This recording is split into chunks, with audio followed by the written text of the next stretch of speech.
A moment of silence for Congressman John Lewis on Capitol Hill. And there are calls to honor the late congressman in ways both symbolic and concrete. And some say the best way to honor him is to finish the work he started and protect it.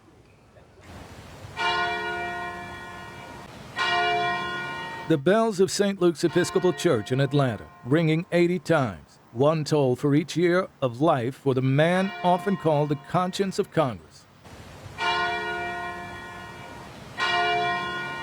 And standing 65 feet high over the city's Sweet Auburn district, the mural of the late John Lewis was the site of a growing memorial to a civil rights giant. John Lewis was an irreplaceable human being. He's changed the face of America. Such a great man, such a great loss. In Harlem, his friend and former colleague, the Lion of Lenox Avenue, Charlie Rangel, himself a war hero, summed up Lewis's bravery. I had been in combat. I've seen courageous people. I've seen people die when they didn't have to. But never in my life have I seen anyone as brave and courageous as John was. And this morning, Mayor de Blasio starting his morning briefing with a tribute. The amazing thing about John Lewis is that for almost 60 years, he was a consistent beacon to all of us of what it means to work to make this a better country and to overcome our painful history and take us to someplace better. We do not want our freedom gradually, but we want to be free now. 2 years after being the youngest speaker at the March on Washington would come the fateful showdown on the Edmund Pettus Bridge, known as Bloody Sunday.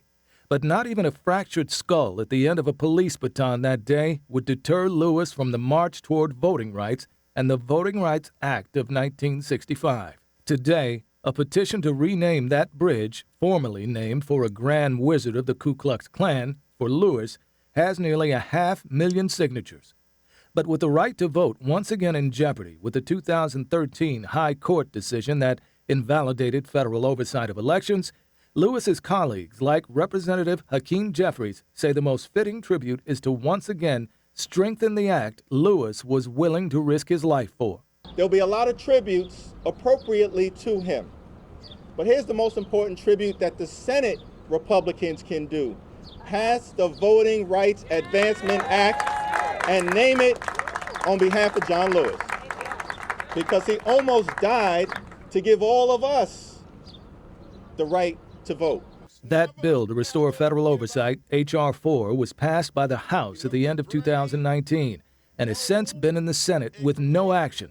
Lewis's friend and colleague, Jim Clyburn, once again calling on the Senate and the President to step up, pass it, and sign it. It should be the John R. Lewis Voting Rights Act of 2020. That's the way to do it. Words may be powerful, but deeds are lasting. Now, Time magazine has unveiled its memorial cover saluting the congressman. That edition available this Friday. Now, some supporters would like to have Lewis's body lie in state at the Capitol, but that public memorial presents challenges due to the coronavirus. Congressional Black Caucus Chairwoman Karen Bass believes flags should be flown at half-mast until he is laid to rest. President Trump ordered flags at the White House lowered for the day on Saturday. Atlanta Mayor Keisha Lance Bottoms of Atlanta, the city Lewis repped for more than 3 decades, ordered flags at half-mast indefinitely.